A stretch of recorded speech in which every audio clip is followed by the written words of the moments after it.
শীতকালে সব থেকে কঠিন কাজ হলো খেয়ে দিয়ে রান্নাঘরটিকে পরিষ্কার পরিচ্ছন্ন করে রাখা। তার কারণ রান্নাঘর পরিষ্কার পরিচ্ছন্ন না হলে সকালবেলা ঘুম থেকে উঠে আপনি রান্নাঘরে আসতে পারবেন না।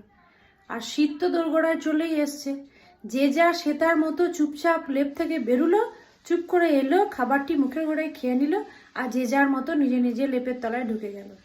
এবারে সমস্যা হচ্ছে আমাদের, আমরা খাবো, তারপরে ঘর দুয়ার পরিষ্কার বাগানো গুছানো রান্নাঘর টিপটপ করে রেখে তারপরে আবার শোবো।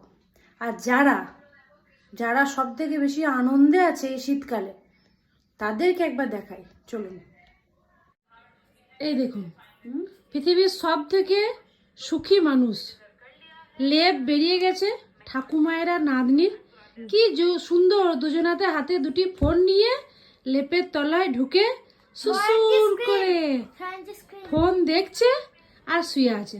এরকম সুখ কোথায় পাবেন বলুন? কষ্ট করেছি তাই সুখ করছি। হ্যাঁ, মুখের গোড়ায় হাতের গোড়ায় খাবারটি একদম সন্ধ্যাবেলায় গরম গরম দিয়ে দেওয়া হচ্ছে, আর এই যে আবার মুখে আবার মেকআপও চলছে, এই দেখুন। আর আমি এখনো রান্নাঘর বাগালাম না, উঠলাম না, কিছুই করলাম না। আর এনাদের সুখটা একবার দেখুন। সারা রাত বাগাগা। হ্যাঁ, দেখা দরকার নেই, আমরা দেখেছেন? পড়েছি, মশাই টাঙিয়ে দিয়েছিস, বিছানা ঝেড়ে দিয়েছিস। এরকম সুখী মানুষ কার কার বাড়িতে রয়েছে, আর এখন থেকে কার কার বাড়িতে লেপ বেরিয়ে গেছে একবার জানাবেন। সুন্দর সকালবেলাতেই ঘুম থেকে উঠে, রিয়া লেপগুলো রোদে দিয়েছিস, তাড়াতাড়ি ছাদে গিয়ে লেপ টেপ রোদে দিয়ে একদম রেডি করে এই যে খাওয়া দাওয়া কমপ্লিট করে মুখে ক্রিম মেখে শুয়ে পড়েছে।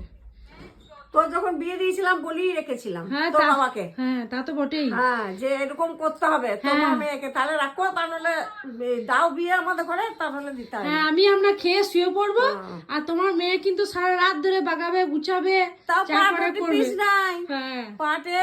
হ্যাঁ, তাই লেগেছে আমার পা টিপতে। আমি এখনো খেলাম না, শুলাম না, আমি পা টিপবো এখন। না টিপবি না।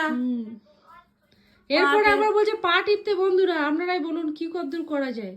সব খেয়ে দিয়ে উঠবো, আমার সঙ্গে উঠবি। গরম লেপ ঢাকা নিয়ে শুয়ে আছে। 3টায় উঠবো। তুমি 3টায় উঠবে কেন ঠান্ডার দিনে? কে বলেছে তোমাকে 3টায় উঠতে?